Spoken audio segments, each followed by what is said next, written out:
రావు గారు ఢిల్లీలో జరిగిన బాంబ్ బ్లాస్ట్ మొత్తం దేశాన్ని కుదిపేసింది. ఢిల్లీలో చాలా చోట్ల హై అలర్ట్ కొనసాగుతోన్న పరిస్థితి. ఢిల్లీ బాంబు పేలుడు జరిగిన విధానాన్ని గనక మనం పరిశీలిస్తే జైషే మహమ్మద్ కానీ లేకపోతే లష్కరే తోయిబా కానీ ప్రమేయం ఉన్నట్లు స్పష్టంగా మనకు తెలుస్తోంది. ఇప్పటికే మోదీ పెహల్గాం దాడి తర్వాత ఆపరేషన్ సింధూర్ తర్వాత పాకిస్తాన్ విషయంలో చాలా సీరియస్గా ఉన్నారు. మరో ఉగ్రదాడి జరిగితే కనుక ఖచ్చితంగా ఆపరేషన్ సింధూర్ అనేది కంటిన్యూ అవుతుందని గతంలోనే చెప్పిన పరిస్థితి.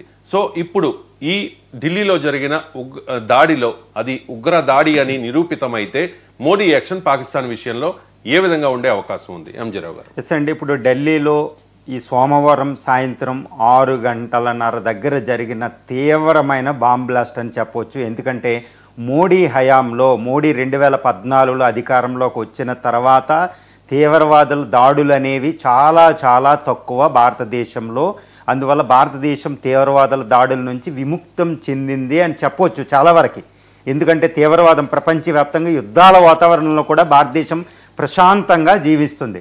కానీ ఈ ఢిల్లీ బ్లాస్ట్ అనేది చాలా భయంకరమైన ఒక విపత్కర పరిస్థితిలో జరిగింది. ఎందుకంటే చాలా క్రూషియల్ బీహార్ సెకండ్ ఫేజ్, అక్కడ ఎలక్షన్ జరగబోతుంది. భారతదేశం అభివృద్ధి అనే దాని మీద దృష్టి పెట్టింది. ఆపరేషన్ సింధూర్ తర్వాత యుద్ధాన్ని చాలా జాగ్రత్తగా, ఏదో రష్యాలాగా ఈ ఇజ్రాయెల్ లాగా ట్రాప్లో ఇరుక్కోకుండా చాలా చాకచక్యంగా బయటకు వచ్చి మోడీ ప్రభుత్వం చాలా జాగ్రత్తగా ఆర్థిక అభివృద్ధి మీదే దృష్టి పెడుతుంది. ప్రపంచంలో 20% హ్యుమానిటీ అంటే ప్రతి 5గురిలో ఒక్కళ్ళ భారతదేశంలో నివసిస్తున్నారు. కాబట్టి భారతదేశం తీసుకునే ప్రతి నిర్ణయం అది ప్రపంచ ఆర్థిక వృద్ధి, అది సస్టైనబుల్ డెవలప్మెంట్ గోల్స్ అనే UNDP పెట్టిన వాటిని మనం నిర్ధారించాం, దాని ఫేట్ నిర్ధారిస్తాం. అలాంటి అద్భుతమైన స్థితిలో భారతదేశం ఉన్నప్పుడు ఒక టెర్రరిస్ట్ అటాక్ రాజధాని నగరంలో జరగడం అనేది ఇప్పుడు అందరినీ భయోత్పాతాన్ని క్రియేట్ చేసిందని చెప్పవచ్చు. ఎందుకంటే శాంతియుత వాతావరణం దెబ్బతింది.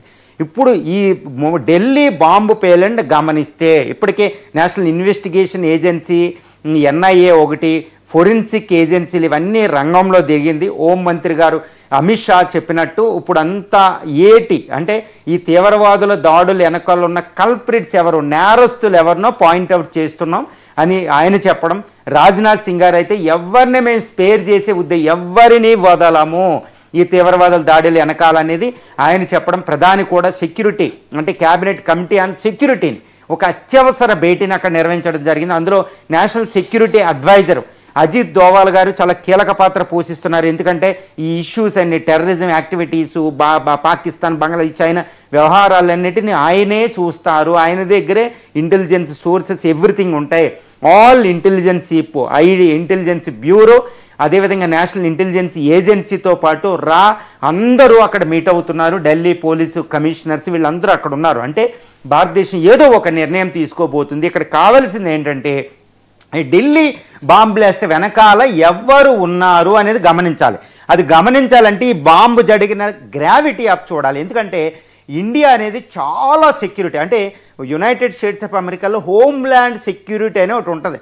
అది 2001 ఈ సెప్టెంబర్ 11 తర్వాత హోమ్ల్యాండ్ సెక్యూరిటీ అని పెట్టి ప్రపంచంలో అత్యున్నతమైన యాంటీ టెర్రరిస్ట్ ఒక వ్యవస్థను అభివృద్ధి చేసుకుంది యునైటెడ్ స్టేట్స్ ఆఫ్ అమెరికా. అదేవిధంగా బ్రిటన్, యూరోపియన్ కంట్రీస్లో ఇలాంటి వ్యవస్థ ఉంటుందండి. దానికి ఎటువంటి తక్కువ అంటే not less than that kind of security anti terrorist systems. భారతదేశం కూడా ప్రపంచంలో ఒక అత్యున్నతమైన యాంటీ టెర్రరిస్ట్ ఒక వ్యవస్థని ఎస్టాబ్లిష్ చేసింది. సెంట్రల్ లెవెల్, తర్వాత డిస్టిక్ లెవెల్, స్టేట్ లెవెల్లే కాకుండా ఈ పోలీసు వ్యవస్థలే కాకుండా NIAని ఒక అద్భుతమైన సంస్థలను పెట్టి ఇంటెలిజెన్స్ ఎక్కడికక్కడ సంసిద్ధం చేసి ఒక అద్భుతంగా యాంటీ టెర్రరిస్ట్ సిస్టమ్ పెట్టాం. అలాంటి సిస్టమ్ ఉండగా రాజధాని నగరంలో ఈ బాంబ్ బ్లాస్ట్ చేసే సత్తా ఎవరికి ఉంటుంది అంటే తప్పనిసరిగా పాకిస్తాన్ ఉగ్ర మూలాలు దీని వెనకాల ఉండే అవకాశం ఉంది. ఎందుకంటే ఈ బాంబ్ బ్లాస్ట్కి ఒక్క రోజు ముందే ఫరీదాబాద్లో 3000 కిలోల ఈ ఎక్స్ప్లోజివ్ పదార్థాలను పట్టుకోవడం జరిగింది. అందులో హైలీ ఎడ్యుకేటెడ్ ట్రైన్డ్ అప్ టెర్రరిస్టులు ఉన్నట్టు కూడా పట్టుకున్నాం. ఏది Gujarat ATCS anti terrorist task force దాన్ని పట్టుకోవడం జరిగింది. ఈ తర్వాత ఈ మూలాలన్నీ బయటకు తీయడం జరిగింది. అందులో 350 కిలోల అమోనియం నైట్రేట్ అని హైలీ ఎక్స్ప్లోజివ్ డివైసెస్ పట్టుకున్నారు. ఇప్పుడు ఢిల్లీ బాంబ్ బ్లాస్ట్లో అమోనియం నైట్రేట్ వాడకుండా అంత తీవ్రమైన బాంబు పేలుడు జరగదు. ఎందుకంటే రెడ్ పోర్ట్ దగ్గర ఆ సమయంలో ఒక మెట్రో స్టేషన్ దగ్గర మార్కెట్ని అంటే వాళ్ళు ఆ చాందినీ చౌక్ మార్కెట్ ప్రాంతాన్ని వాళ్ళు చూజ్ చేసుకోవడం అనేది, అంటే టార్గెట్ పెట్టుకోవడం అనేది చాలా పకడ్బందీగా పెట్టుకున్నారు. ఆ టార్గెట్లో అలజడి సృష్టించడం, అది కూడా రెడ్ పోర్ట్ చాలా క్రూషియల్ ల్యాండ్ మార్క్. ఎందుకంటే రెడ్ పోర్ట్ దగ్గర నుంచే మోడీ గారు టెర్రరిజానికి ప్రపంచంలోనే అతిపెద్ద మెసేజ్ పాకిస్తాన్కి ఇవ్వడం జరిగింది. దాన్నే వాళ్ళు వేదికగా తీసుకున్నారు. తర్వాత మత కలహాలనే తీసుకురావడం అనేది ఒక టార్గెట్ పెట్టుకున్నారు. అంటే టార్గెట్ ఫిక్స్డ్ చేయడం వెనకాల చాలా పెద్ద విస్తృతమైన లక్ష్యం ఉంటుంది, చాలా ఎక్స్టెండెడ్ టార్గెట్ వాళ్ళు పెట్టుకున్నారు. తర్వాత అందులో వాడిన పేలుడు పదార్థం అమోనియం నైట్రేట్ లాంటివి లేకపోతే అంత తీవ్రమైన పేలుడు జరగదని సెక్యూరిటీ ఏజెన్సీసే మనకి చెప్తున్నారు. తర్వాత అమిత్ షా గారు అక్కడికి విజిట్ చేసి ఆ చుట్టుపక్కల ప్రాంతాలు, అంటే ఆల్మోస్ట్ 2.5 కిలోమీటర్ 2.5 కిలోమీటర్ల పరిధిలో అక్కడ బాంబ్ బ్లాస్ట్ వినపడింది. ప్రజలందరూ పరుగులు తీయడం జరిగిందనమాట. వెంటనే ఢిల్లీ ఒక హై అలర్ట్. ఇండియా అంతా, అంటే 142 కోట్ల మంది ప్రజలు, అద్భుతమైన ప్రపంచంలో 4వ శక్తివంతమైన ఆర్థిక వ్యవస్థ వెంటనే ప్రతిస్తామని, అంటే వాళ్ళు చాలా టార్గెటెడ్గా పెట్టారు. అంటే ఇంత తీవ్రవాద దాడిని ఎవరు చేయగలుగుతారు అంటే వెంటనే మనం పాకిస్తాన్ తీవ్రవాద సంస్థల దగ్గరికి వెళ్ళాలి. మనం ఆల్రెడీ చెప్తున్నాం, పహల్గామ్ దాడి తర్వాత ఏప్రిల్ 22 పహల్గామ్ దాడి తర్వాత ఇండియా చేసిన పని వెంటనే ఏంటంటే ఆపరేషన్ సింధూర్ కంటే ముందే మనం 1960 సింధు నది జల ఒప్పందాన్ని అలా ఒబేయన్స్లో పెట్టాం. అబేయన్స్లు అంటే అలా రద్దు చేసి అలా పెట్టేశాం. అది అక్కడ నెప్పులకు కారణమైంది. పాకిస్తాన్ తీవ్రవాద సంస్థల్ని ఆపరేషన్ సింధూర్లో భయానకంగా అటాక్ చేసాం. ఆ బహల్వల్పూర్లో ఉన్న జైషీ మహమ్మద్ హెడ్ క్వార్టర్ని, మురిద్కేలో పంజాబ్లో ఉన్న ఈ యొక్క లష్కర్ ఈ తోయిబా హెడ్ క్వార్టర్ని అటాక్ చేసి వాళ్ళ ఫ్యామిలీ మెంబర్స్ సంహరించడం జరిగింది. పాకిస్తాన్కి దారుణమైన బుద్ధి చెప్పడం జరిగింది. అంటే యునైటెడ్ స్టేట్స్ ఆఫ్ అమెరికా 2001 తర్వాత ఆఫ్ఘనిస్తాన్లో ఇంటర్నేషనల్ టెర్రరిజం ఏం చేసిందో, భారత పహల్గామ్ దాడి ఇన్హ్యూమన్ అటాక్ని అంత తీవ్రంగా ఇండియా హెచ్చరికలు ఇచ్చి యుద్ధానికి వెళ్ళింది. గుర్తుపెట్టుకోవాలి, అంత భారత్ పాకిస్తాన్ల మధ్య జరిగిన 5వ యుద్ధం కేవలం పహల్గామ్ టెర్రరిస్ట్ అటాక్ వల్లే జరిగింది. అంతకుముందు ఇలాంటి జరగలే. కానీ ఇప్పుడు పాకిస్తాన్ తీవ్రవాద సంస్థలు ఇబ్బంది పడుతున్నారు. ఎందుకంటే పాకిస్తాన్ ప్రజలు తిరగబడుతున్నారు. పాకిస్తాన్లోని అపోజిషన్ లీడరు అసీం మున్నీరు, షహబాజ్ షరీఫ్లు కూడా మరో తీవ్రవాద దాడి జరుగుతుందంటే వాళ్ళు హెచ్చరించారు. పాకిస్తాన్ ఎల్ఓసి వెంబడి కూడా అక్కడ తీవ్రవాద మూకల ప్రాబల్యం ఎక్కువ అవుతుంది. ఆల్రెడీ జమ్మూ అండ్ కాశ్మీర్లో వాళ్ళు ఎవరైతే ఇన్ఫిల్ట్రేట్ అయ్యారో వాళ్ళకి ఎగ్నెస్ట్గా ఆపరేషన్స్ కూడా జరుగుతున్నాయి. రీసెంట్గా మనం చూసాం, ఆపరేషన్ పింపుల్ అని ఇలాంటివి జరుగుతున్నాయి. సో హై అలర్ట్లో ఉన్నప్పుడు ఈ దాడి జరిగిందంటే పాకిస్తాన్ ఎంతగా తెగించింది మనం గుర్తుపెట్టుకోవాలి. తర్వాత రీసెంట్గా బంగ్లాదేశ్లో ఈ జాకిర్ అనే ఒక మలేషియాలో దాక్కున్న ఒక భయంకరమైన ఒక టెర్రరిస్ట్ లాంటి వాడు అక్కడికి రావడం, ఏది బంగ్లాదేశ్లోకి ఐఎస్ఐ అక్కడికి ఎంటర్ అవ్వడం, నేపాల్ ప్రాంతంలో అలజడి పెరగడం, తర్వాత బంగ్లాదేశ్ని మరో వేదికగా చేసుకోవడం ఇస్లామిక్ టెర్రరిజానికి, ఇవన్నీ మనం చూస్తూ ఉన్నాం.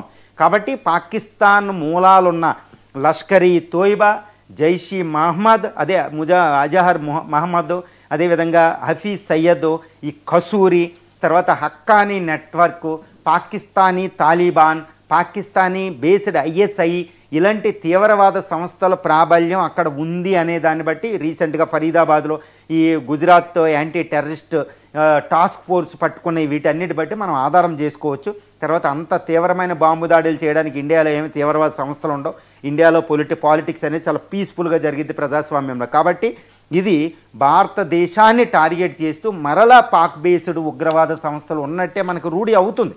కానీ ఇన్వెస్టిగేషన్ కంప్లీట్ అయ్యేదాకా, ఎవిడెన్స్ గ్యాదర్ అయ్యేదాకా భారత ప్రభుత్వం నోరు విప్పదు. కానీ ఇప్పటికే ఆ యొక్క కారు అమ్మిన I-20 కారు ఓనర్ని పట్టుకుంటే ఆయన ఎవరికి అమ్మాడు కారు అంటే మళ్ళీ పహల్గామ్ దగ్గరున్న ఒక డ్రైవర్కి అమ్మినట్టు. అంటే పాకిస్తానీ మూలాలు జమ్మూ అండ్ కాశ్మీర్కి వెళ్ళి అక్కడి నుంచి అక్కడికి వెళ్ళిపోతాయి. కాబట్టి దీని వెనకాల పాకిస్తానీ తీవ్రవాద సంస్థలు ఉండే పక్షంలో భారత ప్రతిస్పందన ఎలా ఉండబోతుంది అనేది తర్వాత పెద్ద ఉత్కంఠభరితం అండి. ఇప్పుడు ప్రస్తుతం చూస్తే పాకిస్తాన్లో ఉన్న ఆర్మీ జనరల్ రీసెంట్గానే ప్రమోషన్ ఒకటి వస్తుంది.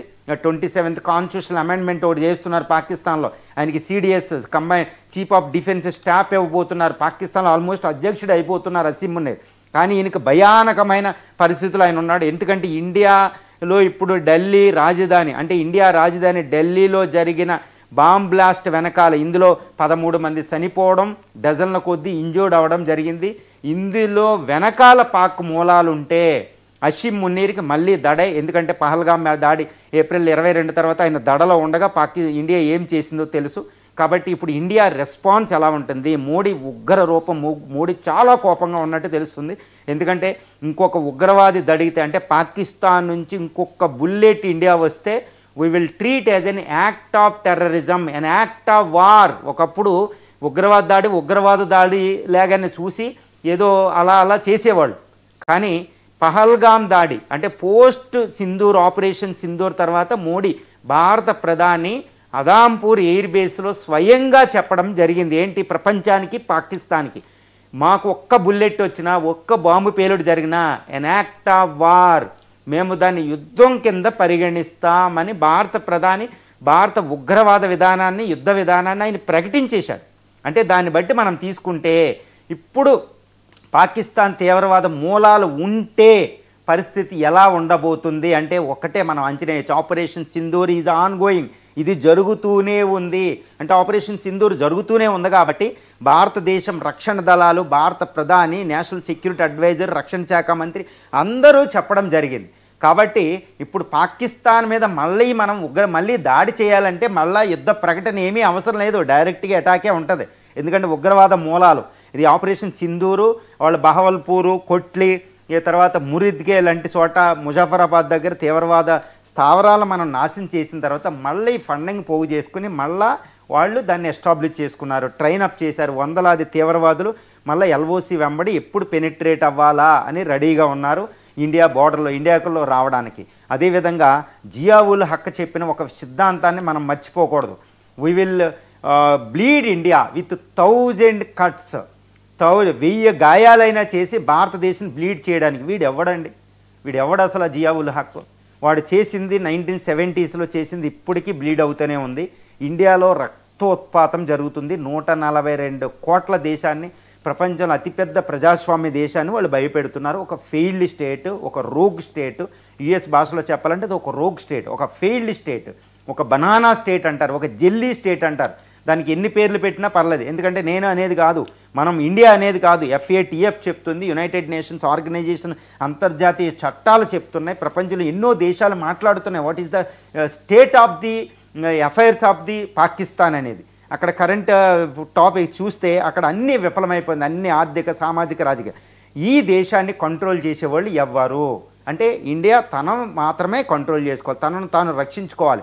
According to the international laws, Bharata సార్వభౌమత్వాన్ని, భారత ప్రజల ప్రాణాలని రక్షించడం అనేది దాని ధర్మం. కాబట్టి అది ఈరోజు యాక్షన్ తీసుకోవచ్చు. అంటే జైష్ ఈ మహమ్మద్, లష్కర్ ఈ తోయిబా, ముజబా అజహారు, తర్వాత హఫీజ్ సయ్యద్ POK పర్యటన చేసి అన్నీ వాళ్ళు పకడ్బందీ ప్లాన్ క్రియేట్ చేశారు. అంటే ఒక పెద్ద బ్లాస్ట్కే వాళ్ళు ప్లాన్ చేసినట్టు తెలుస్తుంది.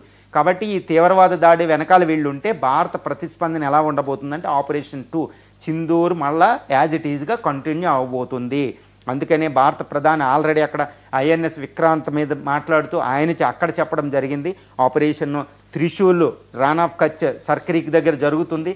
జమ్మూ అండ్ కాశ్మీర్లో 5 లక్షల సైన్యం అలర్ట్గా ఉండడం, రీసెంట్గా భారతదేశం రఫేల్ ఫైటర్స్ని ఇంకా దిగుమతి చేసుకోవడం, S-500 మిగిలిన బ్యాటరీస్ తీసుకోవడం, ఆకాశ్ మిసైలు, సుదర్శన్ చక్ర, ఒక పెద్ద యాంటీ డిఫెన్స్ ఈ సిస్టమ్ పెట్టుకోవడం, అంతకుముందు ఆపరేషన్ సింధూర్ నుంచి ఇంకా లెసన్ నేర్చుకోవడం.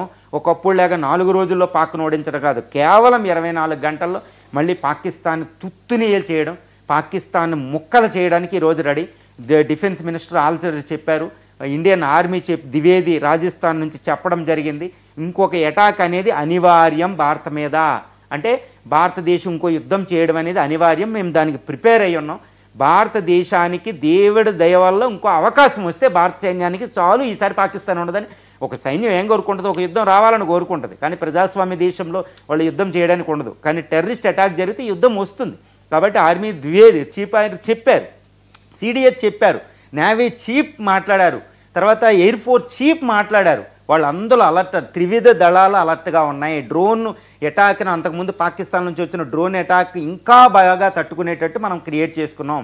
ఈసారి పాకిస్తాన్లో న్యూక్లియర్ ఆయుధాలకు భయపడేది లేదు అని భారత ప్రధాని నరేంద్ర మోడీ గారు డజన్ల టైం చెప్పడం జరిగింది. అది ఇంటర్నేషనల్ సమాజానికి చెప్పడం జరిగింది. ఇంటర్నేషనల్ సమాజం కూడా ఈరోజు నోరు మూసుకుని కూర్చుని సైలెంట్గా భారతదేశం చేసేదే చూడాలి. ఆపరేషన్ సింధూర్ సమయంలో ఈరోజు చైనా సైలెంట్గా ఉంది, రష్యా సపోర్టివ్గా ఉంది, ఇజ్రాయెల్ అక్కడ యుద్ధంలో ఇన్వాల్వ్ అవి లేదు, యుద్ధంలో మొసాద్ ఇక్కడ రంగంలో దిగిద్ది, పాకిస్తాన్ అణ్వాయుధాల పరిస్థితి ఇజ్రాయెల్ చూసుకుంటుంది, అందులో తిరుగులేదు. ఎందుకంటే అది ఇస్లామిక్ బాంబ్ అని అభివర్ణించి సౌదీ అరేబియాతో కలిసి ఇజ్రాయెల్ మీద వేయడానికి ట్రై చేసింది పాకిస్తాన్. ఇంకా ఎవరైనా వదులుతారు, భారతదేశమైనా ఎక్స్క్యూజ్ చేసి క్షమిస్తుంది, ఇజ్రాయెల్ వదిలే ప్రసక్తి లేదు. ఇజ్రాయెల్ రీసెంట్గానే ఇండియా ఇజ్రాయెల్ ఫారిన్ మినిస్టర్ రావడం, ఒక సెక్యూరిటీ డీల్ కోసం మాట్లాడుకోవడం ఇదంతా జరిగింది. కాబట్టి ఇజ్రాయెల్ అక్కడ అణ్వాయుధాలు పాకిస్తాన్ అణ్వాయుధాల పరిస్థితి చూసుకుంటుంది. ఇండియా పాకిస్తాన్ భారతం పడితే బాలూచిస్తాన్ అనేది సెపరేట్ కంట్రీ, తర్వాత నార్త్ వెస్టర్న్ ఫ్రాంటియర్ ప్రావిన్స్, పైన ఆఫ్ఘనిస్తాన్లో తాలిబాన్లు యుద్ధం ప్రకటన ఆల్రెడీ అక్కడ చేసున్నారు. కాబట్టి ఇండియా అద్భుతంగా 2 ఫ్రంట్లలో ఈరోజు యుద్ధ సన్నద్ధత జరిగింది. కాబట్టి ఇంకో యుద్ధం జరిగే పరిస్థితి అనివార్యమైంది. ఇది చాలాసార్లు చర్చలో చెప్పుకుంటున్నాం.